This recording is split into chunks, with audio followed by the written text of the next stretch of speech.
제가 오늘 말씀드린 내용은 조금 일반적인 내용이 되겠습니다. 그래서 오존 산화공정에 대해서 좀 전반적으로 좀 소개를 하고, 그 다음에 오존 산화공정에서의 미량오염 물질 제거 예측에 관한 저희 연구실의 연구에 대해서 좀 말씀을 듣도록 하겠습니다.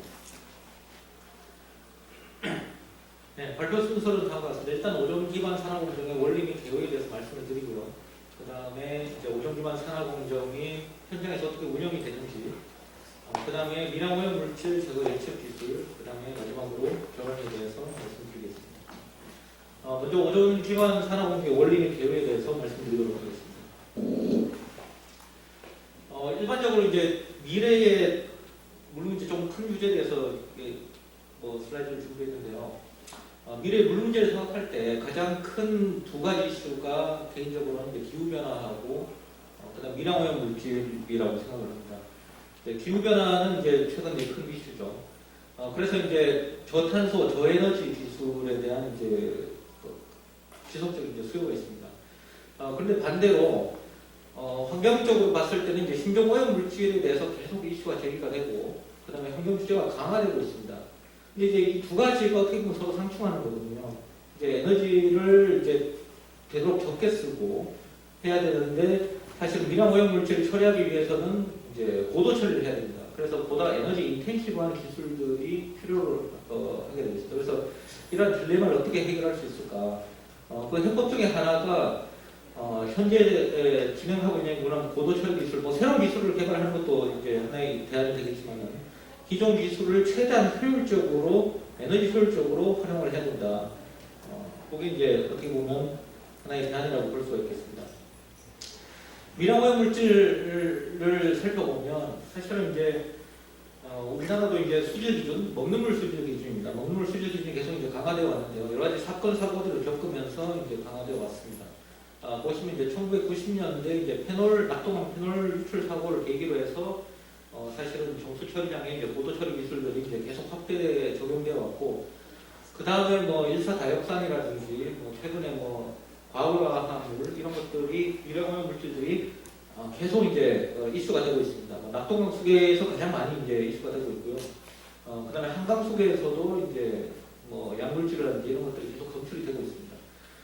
그래서 먹는 물 수질 기준을 보시면 현재 60개 항목, 요거는 이제 수돗물 기준입니다. 지하수를 활용하게 되면 요거보다 항목이 조금 더 늘어나기도 하고요. 60개 법정 항목이 있고, 그 다음에 이제 감시 항목까지 포함을 하면 보통 한 100여 개 정도, 지자체별로 좀 차이는 있지만은 100여 개의 항목들을 저희가 이제 계속 모니터링하고 규제를 하고 있습니다. 근데 실제로 이제 그 카스에 등록된 화학 물질을 보면 지금 한 1억 종, 거의 지금 거의 2억 종 가까이 최근에는 근접하고 있는데요. 꽤 많은 이제 화학 물질들이 있고, 그 중에 약 10만여 종 정도는 이제 대량 생산되기 때문에 언제든지 수계에 유출될 수가 있고, 수계에서 발견되더라도 이상하지 않은 그런 물질들이 되겠습니다. 그렇게 보시면 이제 실제로 먹는 물 수질 기준 항목들은 여기에 비하면 이제 턱없이 이제 숫자가 작아지고, 그래서 빙산의 일각이라고 할 수가 있습니다. 계속 이제 뉴스에서 이제 이런 것들이 이제 이슈가 되고 있습니다. 낙동강에서 이런 여러 가지 물질들이 약물질하고, 그다음에 조류독소 이런 것들이 검출이 되고, 한강에서도 이제 항생제 성분 검출이 됩니다. 이 미량오염 물질은 우리나라뿐만 아니라 전 세계적으로 큰 이슈입니다. 그래서 CNN이나 BBC에서 보시면 다른 나라에서도 이런 미량오염 물질 검출이 계속적으로 이제 이슈가 되고 있다는 것을 알 수가 있습니다. 그래서 이제 정수 처리장의 이제 공정을 보시면 이렇게 보통 진행이 되고 있는데요. 이 중에서 사실은 여기서 나타난 공정들은 다 전통적인 공정들이고요. 주로 이제 물리적인 공정들입니다. 그래서 이런 공정들만으로는 미량오염 물질을 제거를 할 수가 없습니다. 그래서 지금 정책 많이 도입되어 있는 게 이제 오존 산화 공정이 되겠습니다.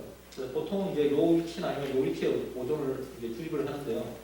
보통은 후오존이 이제 가장 이제 보편적으로 이제 적용이 되고 있습니다. 그래서 모래여과 다음에 이제 오존, 그다음에 활성탄 공정으로 그렇게 이제 먹는 물을 만들어냅니다. 그래서 오존 처리는 주 목적이 사실은 미량오염 물질 제거라고 보시면 됩니다. 소독 효과도 있긴 있는데요. 사실 어차피 마지막에 대한 정수지에서도 염소 소독을 따로 하기 때문에 사실은 오존이 소독 공정이라고 볼 수는 없고, 오존을 도입한 이유가 이제 낙동강 폐물 사고 이후로 물에 완전히 용존되어 있는 미량 무교의 물질들을 오존으로 산화시키기 위해서 이제 도입이 된 겁니다. 그래서 낙동강수계는 거의 100%다 도입되어 있고요.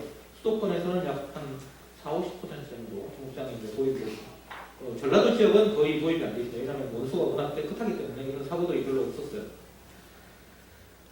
오존 산화 공명을 보시면 이렇게 구성되어 있습니다. 일단은 가스가 공급되고 여기서 이제 산소가 이제 공급이 돼서 오존 제너레이터에서 오존을 만들고 그 다음에 이제 오존 접촉조 이게 이제 본 공정이 되겠습니다. 거기서 이제 상기관을 통해서 보통 이렇게 분사를 하고 그 다음에 가스 상태에서 남은 오존은 대기오염 물질이기 때문에 반드시 이제 파괴하고 나서 그 다음에 이제 대기로 배출하게 되어 있습니다.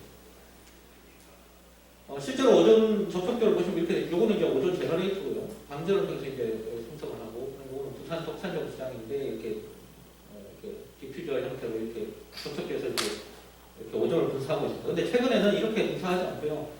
요 관은 이제 사이드 스트림으로 해서 이 관망에다가 바로 고압으로 그냥 분사해버립니다.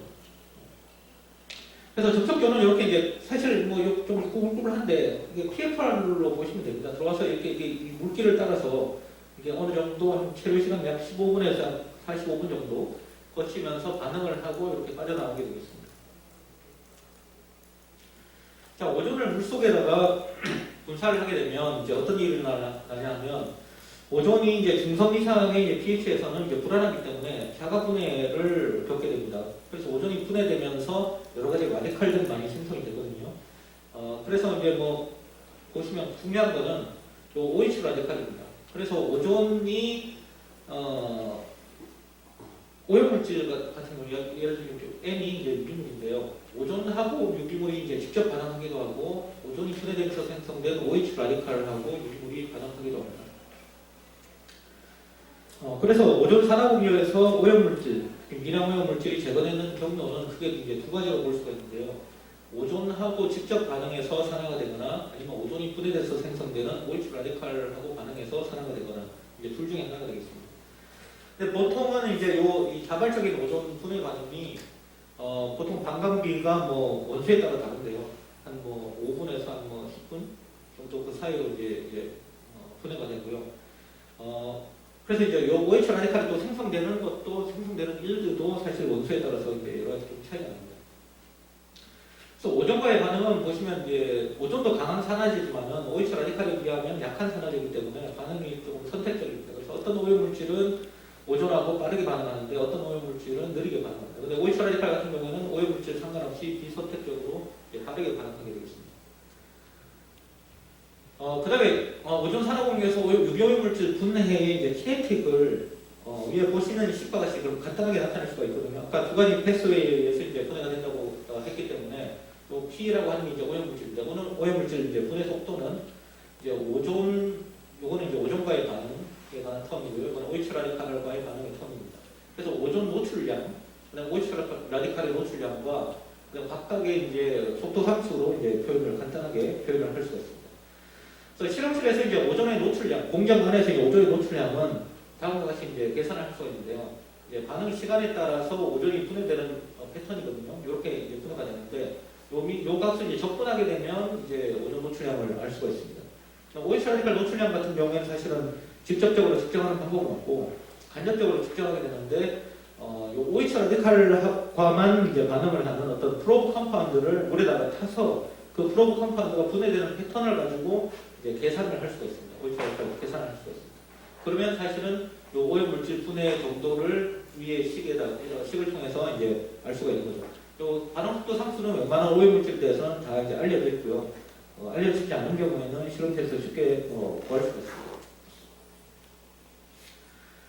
그래서 이제 앞에 보여드렸던 그 식에 따라서 한번 계산을 해본 건데요. 요 같은 경우에 이제 마이크로시스틴이라고 하는 조리 독소를 이제 오존 산화 공정에서 분해 실험을 한 다음에 한번 요 식에 따라서 한번 이제 계산을 해본 겁니다. 여기서 오존 노출량, OH 라디칼 노출량은 앞에서 말씀드린 방법과 같이 실험실에서 그냥 직접 구했고요. 속수함수는 다 알려져 있습니다.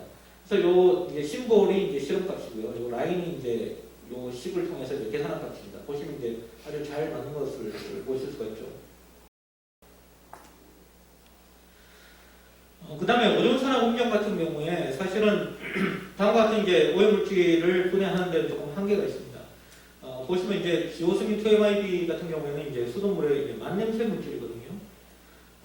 그 다음에 아트라진은 농약 물질이고요. 일사다이옥산은 이제 뭐 예전에 낙동강에서도 유출이 돼서 많이 이슈가 되는 물질입니다. 그 다음에 MTB나 벤젠 같은 뭐 어떤 석유화 물질들도 이제 오존과 반응성이 상당히 낮습니다. 그래서 이런 것들을 처리하기 위해서는 OH 라디칼을 많이 만들어야 됩니다. 그래서 오존을 수산화하니까 빠르게 전환할 필요가 있습니다. 그래서 이제 좀 모디파이된 그런 오존 산화 공정을 실제로 많이 적용을 하고 있습니다. 오존 과산화 수소 공정이나 UV 오존 공정이 그런 것들인데요. 오존만 주입하지 않고 오존하고 과산화수를 같이 주입하게 되면 오존이 OH 라디칼로 분해되는 속도를 더 가속화시킬 수가 있습니다. 그래서 보다 더 빠르게 오존을 OH 라디칼로 전환을 시킬 수가 있고 UV도 마찬가지입니다. 오존을 분산을 하고 자외선을 조사를 하게 되면 오존이 OH 라디칼로 분해되는 속도를 가속화시킬 수가 있습니다. 실제로 이제 오존 과산화수 공정은 정수 처리학에서도 이제 많이 적용을 하고 있고요. 실제로 오존 공정이 도입되어 있기 때문에 여기다 이제 과산화수만 주입하면 되거든요. 근데 이제 UV 과산화수 공정 같은 경우에는 이제 자외선 조사 시설이 필요하기 때문에 오존 제너레이터도 있어야 되고 UV 시설도 있어야 돼서 상당히 번거롭습니다. 그래서 이 공정은 사실은 많이 적용하고 있지는 않아요. 자, 그렇다면 이제 단독 오존만 주입하는 경우하고 오존 과산화수를 이제 같이 주입하는 경우에 어떤 게 좋냐? 항상 같이 주입하는 게 좋은 것만은 아닙니다. 보시면 이제 아트라진 같은 오염물질 같은 경우에는 이제 오존과 직접 반응 속도 상수가 6밖에 안 되거든요. 그래서 이거는 이제 OH 라디칼에 의존할 수밖에 없습니다. 그래서 이 경우에는 이제 오존 단독 산화를 한 것보다 오존 과산화수를 적용한 것이 이제 분해가 더 빠르게 나옵니다. 그런데 이제 비스페놀 A 같은 경우에는 이제 페놀류도 다 마찬가지인데요. 오존과의 반응 속도 함수가 상당히 빠릅니다. 그래서 이거 같은 경우에는 오존만 그냥 주입해도 빠르게 산화가 됩니다. 그런데 이제 과산화수를 주입하게 되면 오히려 분해가 느려져요. 왜냐하면 오존만 해도 반응이 빠른데 오존을 OH 라디칼로 빨리 전환시켜주는 거거든요. 그런데 왜 느려지냐? 이게 1대1로 전환되는 게 아니라 상당히 손해를 보고 전환이 됩니다. 예를 들어서 뭐 100이라는 오존 몰리큘이 과산화수를 넣어주면 그 중에 뭐 한 50% 이하, 30%, 20% 정도만 OH 라디칼로 전환이 되기 때문에 오히려 이 경우에는 더 손해를 보게 되는 것이죠. 그래서 항상 오존 과산화수를 같이 주입하는 게 좋은 것만은 아니다. 타겟 오염 물질에 따라서 이제 다르다는 얘기입니다. 그래서 현재 오존 기반의 산화 공정의 연구 동향을 보시면 일단은 오존이나 오존 기반의 고도 산화 공정은 기본적으로 원리는 다 이제 알려져 있고요.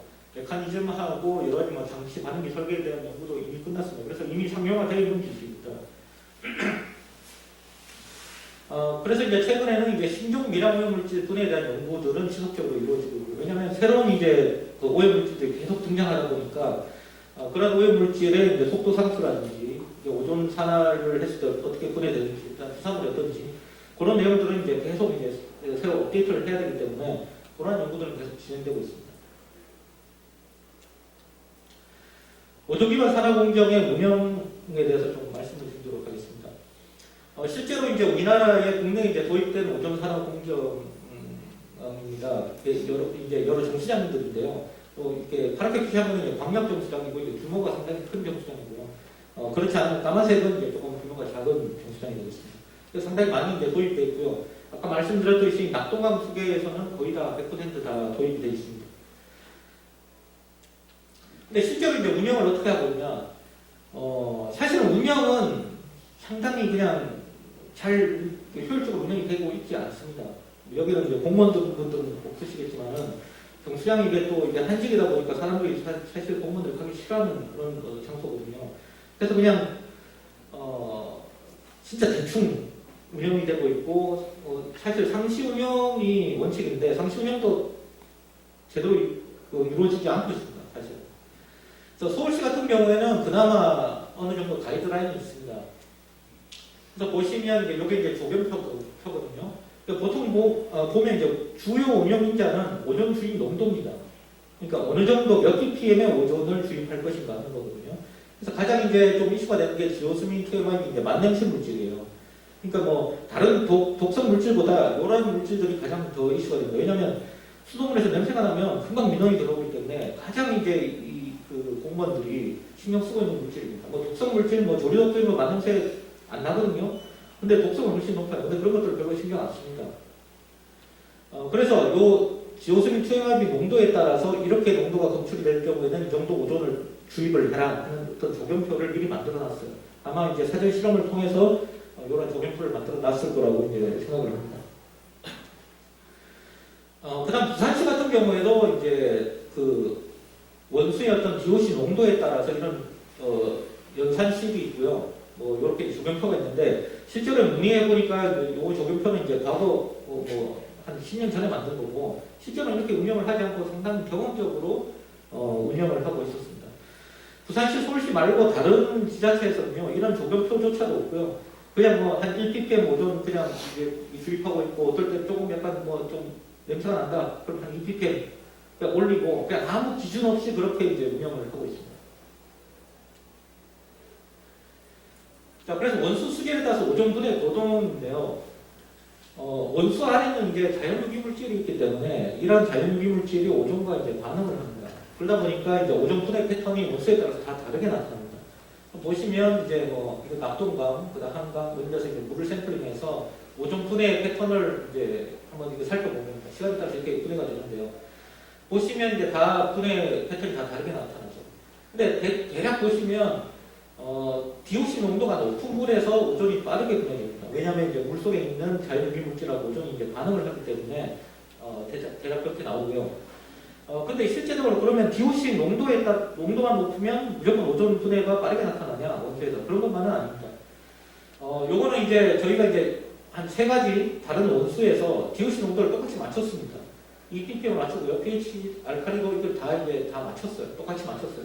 그러니까 이건 뭐 이제 희석하거나 아니면 실험실에서 조금 더 농축하거나 하는 식으로 해서 다 조건을 맞췄습니다.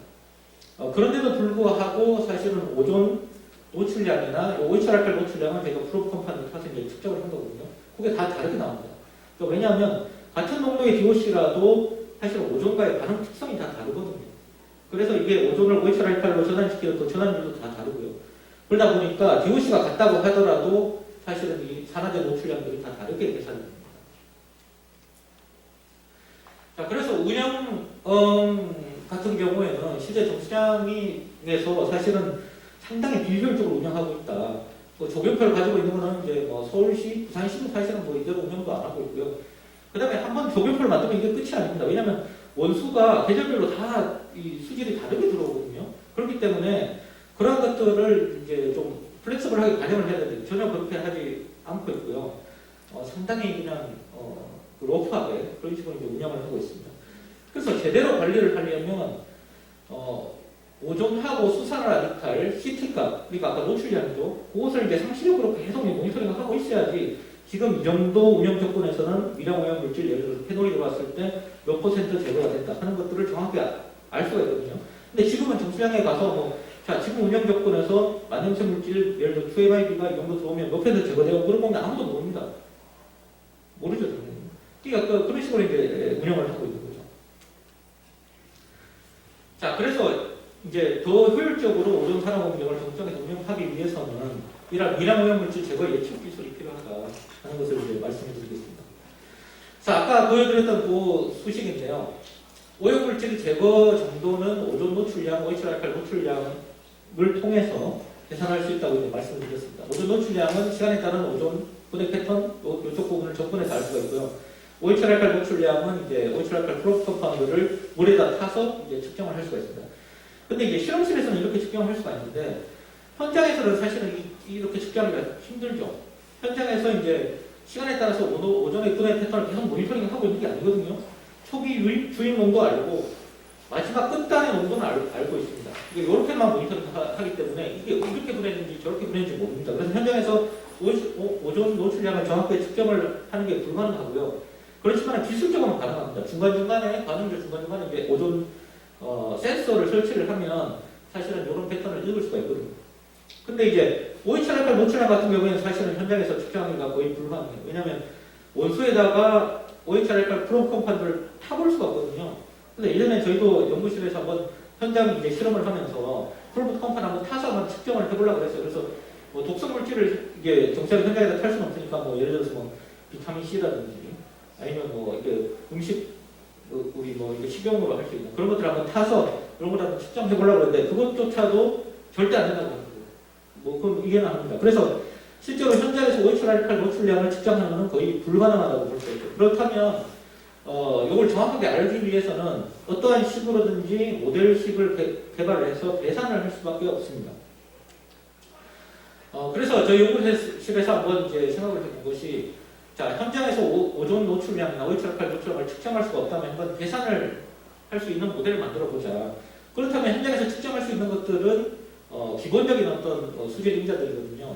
그래서 뭐 수온이라든지 pH, 그다음 알칼리도, 그다음에 현재 DOC 농도, 뭐 이런 것들, 그다음에 오존 주입 농도 이런 것들을 통해서 실제 원수 이제 오존을 주입했을 때 오존 노출량, OH 라디칼 노출량을 한번 계산할 수 있는 한번 실험적인 모델을 한번 만들어 보자. 그렇게 해서 이제 연구를 시작했습니다. 그래서 일단은 이제 대구의 매국 정수량의 원수를 이제 샘플링을 해서 아까 말씀드렸던 이제 5가지 인자들을 변화시키면서 오존 노출량, OH 라디칼 노출량을 시험에서 한번 쭉 구해봤어요. 그래서 이제 RSM 조건을 사용을 해서 최소한 한 86가지 조건에서 이제 실험을 통해서 요런 이제 5가지 인자를 변화시키면서 오존 노출량, OH 라디칼 노출량을 계산을 해서 실험식을 이제 만들었습니다. 그래서 만들고 나서 이제 한번 이게 실제로 이거는 이제 실험값이고요. 이거는 이제 계산값, 모델을 통해서 계산값을 한번 플러스를 해봤는데 이게 잘 맞는 게 모델이 나왔어요. 자, 그런데 이제 문제는 뭐냐면, 그래서 이제 OH 라디칼 노출량, 오존 노출량을 이제 구하는 그 식을 만들어서 이제 미량오염 물질 제거를 한번 예측을 해봤는데, 매국 정수량, 요 회색은 이제 그 모델을 개발할 때 사용한 그 원수입니다. 그 원수에서는 잘 맞아요. 상당히 잘 맞습니다.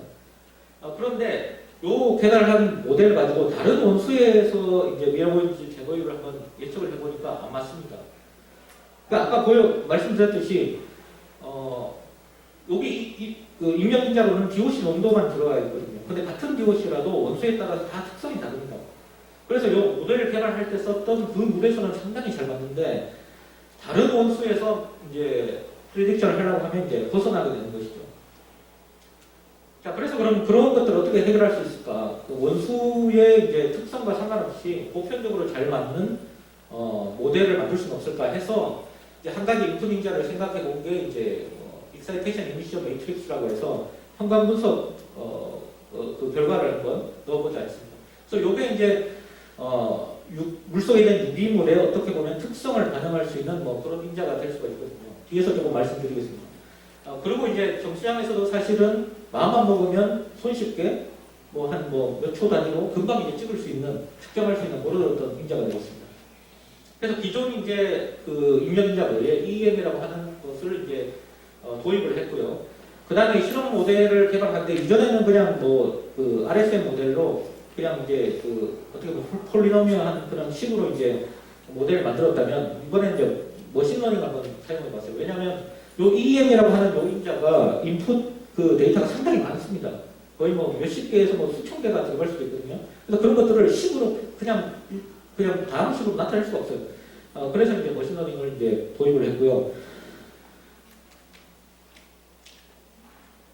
인풋 데이터를 확보하기 위해서 저희가 이제 여러 가지 이제 한강, 금강, 낙동강 이렇게 돌아다니면서 다양한 이제 원수들을 샘플링해서 거기서 이제 오존 분해 실험을 통해서 오존 노출량, OH 라디칼 노출량을 구했습니다. 그다음에 하수 처리장 방류수도 저희가 샘플링을 해서 이제 데이터를 얻었습니다. 그래서 아까 EM이라고 하는 이제 그 익사이테이션 이미션 매트릭스가 이제 보통 이렇게 나옵니다. 보시면 이렇게 어떤 맵처럼 이렇게 나오거든요. 그래서 이게 낙동강, 금강, 그다음에 이거는 이제 하수 처리장, 한강 보시면 이렇게 이 형태가 좀 다르게 나와요. 그래서 이제 동일한 DOC라도 그 특성에 따라서 조금 이렇게 달라질 수가 있습니다. 그래서 이제 유기오염 물질, 물속에 있는 유기오염 물질들의 특성을 반영하는 그런 어떤 인풋 인자로 작용할 수가 있는 것입니다. 그래서 뭐 여러 가지를 해봤습니다. 이게 한 5가지 영역으로 나눠서 이제 인테그레이션을 해서 이제 인풋 데이터를 한번 사용해보기도 하고요. 그 다음에 조금 더 세분화해서 쪼개서 한번 입력을 해보기도 하고, 그 다음에 이제 모든 점을 다 사용을 하면 약 5,400개 점을 데이터 포인트를 활용할 수가 있거든요. 그래서 그렇게도 한번 해봤습니다. 전체 패턴을 다 입력도 해봤습니다. 그렇게 해서 한번 그 프리딕션 한 것과 이제 실제 측정한 것을 한번 이제 비교를 해보았더니만, 요거는 이제 EM 데이터를 활용하지 않은 경우고요. EM 데이터를 약간 로우 레졸루션으로 활용한 거, 하이 레졸루션, 그 다음에 다 사용한 거. 이제 이렇게 갈수록 이제 프리딕션이 조금 더 정확도가 높아진다는 것을 이제 확인할 수 있었고요. 근데 이제 예상했던 것만큼 이제 막 그렇게 드라마틱한 그런 인핸스는 없더라고요. 그렇지만은 이제 조금 미세하게 이게 좋아지는 그런 경향을 볼 수가 있었습니다. 그 다음 오일 차량별 노출함도 마찬가지고요. 그 다음에 미량 오염 물질 제거율도 이제 EM 데이터를 활용을 하면 조금 더 높아진다는 것을 알 수가 있었습니다. 그 다음에 이제 최근에 이제 한 건데요. 요 같은 경우에는 이제 입력 임자로, 그다음에 다른 걸 한번 넣어봤습니다. 오존 노출량을 한번 넣어봤습니다. 아까 이제 말씀드렸듯이 오존 노출량 아니면 오일 차량별 노출량을 알면 이제 정확하게 예측이 가능하거든요. 근데 오일 차량별 노출량은 절대 현장에서 잴 수가 없어요. 뭘 타봐야 되기 때문에, 프로브 컴파를 타야 되기 때문에 그 행위 자체가 허용이 안 되거든요. 근데 오존 노출량 같은 경우에는 마음 먹으면 할 수가 있습니다. 그러니까 현장에다가 이제 오존 센서를 이제 다른 데다 설치를 해서 그 공정이 이제 PFR을 지나가면서 중간중간에 오존이 어떻게 분해되는지를 뭐 패턴만 알면 요거는 측정이 가능해요, 현실적으로. 그래서 그렇다면 오존 노출량 측정을 현장에서 측정이 가능하니까 현장에서 측정했다고 가정을 하고 요것을 인풋 인자로 한번 넣어봤습니다. 아무래도 오존 노출량하고 오일차량별 노출량 간에 뭔가 이게 성능관계가 있지 않을까 해서 한번 넣어본 거고요. 이번에는 EM을 넣지는 않았어요. 그래서 오존 노출량이 아무래도 이제 그 유기물의 특성을 좀 반영할 수 있는 그런 인자가 될 수 있지 않을까 해서 한번 넣어봤습니다. 그 다음에 이번에는 이제 그 기계학습 모델을 한 4가지 정도로 이제 뭐 다양화해서 한번 모델을 만들어봤습니다. 이 부분은 사실은 이제 콜래보레이션을 통해서 이제 저희가 진행을 했습니다. 자, 그랬더니만 요거 같은 경우에 이제 오존 노출량을 실제로 입력 데이터를 넣은 경우, 요거는 이제 넣지 않은 경우, 요거는 오존 노출량만 낸 거죠. 그러니까 실제로는 오존 처음에 주입 농도, 그다음 노출량을 같이 넣은 거죠. 그 경우에 가장 이제 그 프리딕션 액큐러시가 가장 높게 나왔습니다.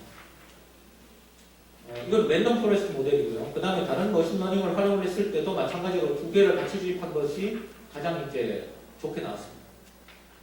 그 다음에 이제 아티피셜 뉴럴 네트워크를 활용해서 모델링을 한 거고요. 그 다음에 이제 GTR이라고 하는 이제 모델을 사용했습니다.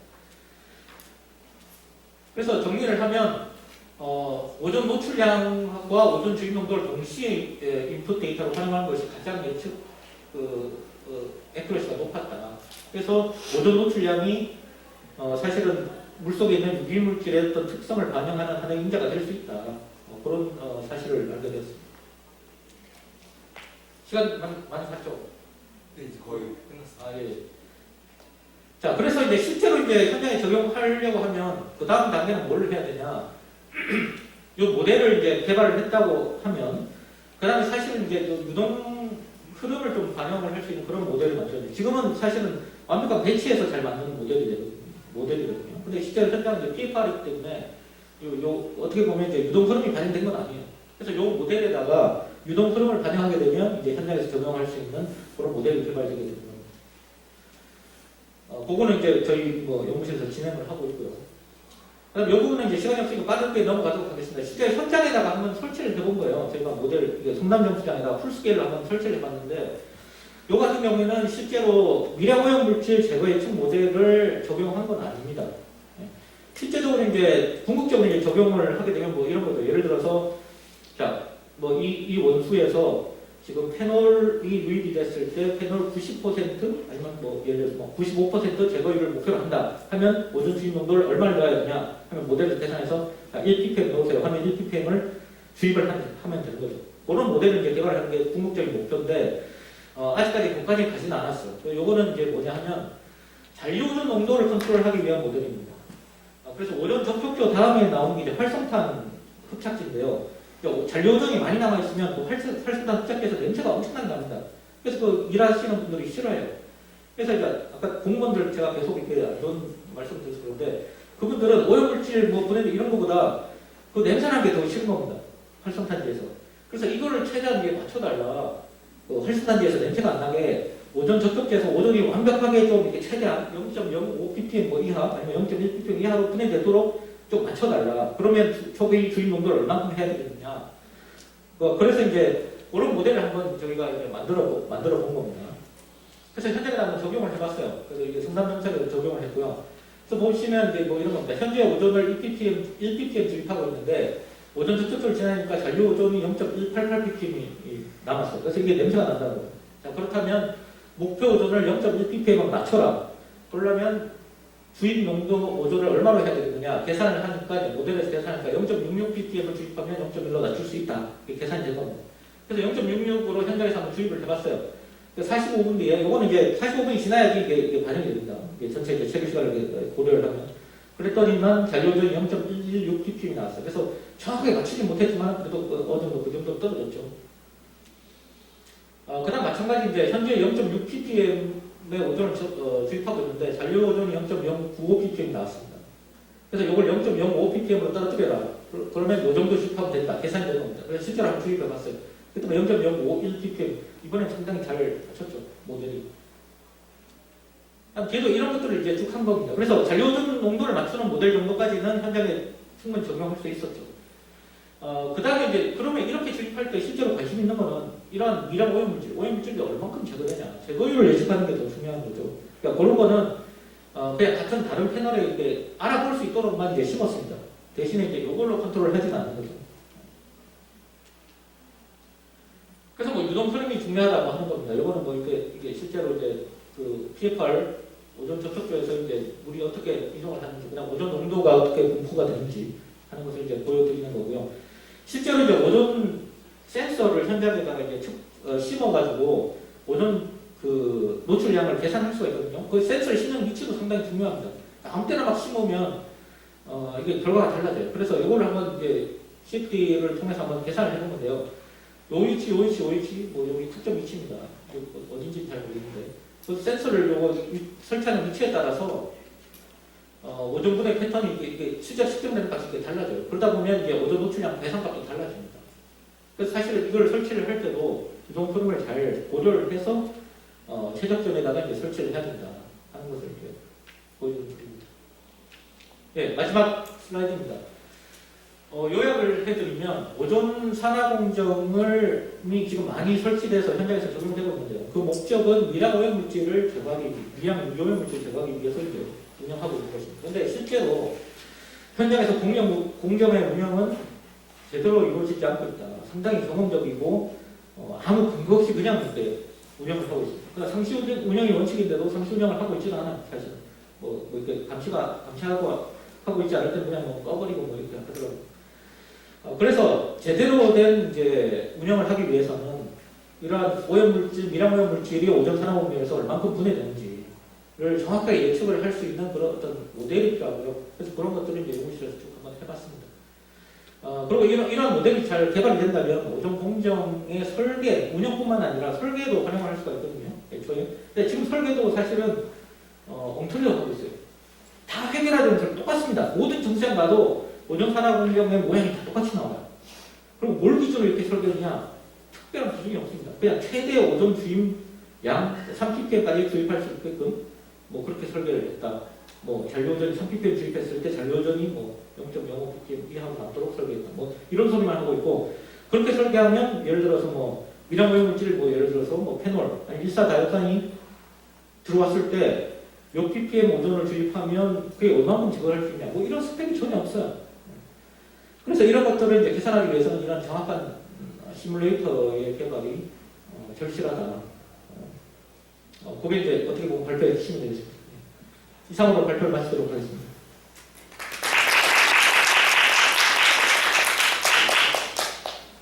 이창희 선생님의 시간 좀 오버됐는데요. 저희 오존 산화에 대한 시뮬레이터에 대한 저희 문학연 쪽에서도 실제 플랜트까지 하시는 연구를 지금 하고 계셔서 회원님들이 더 관심 있을까봐 제가 일단 시간을 더 많이 드렸습니다. 네, 시간이 너무 많이 지나서요. 혹시 질문은 혹시 뭐 있으시면은 따로 이 세션이 끝나시고 해주시면은 감사하겠습니다. 좀 많이 지나세요. 예, 그래서 감사합니다. 네.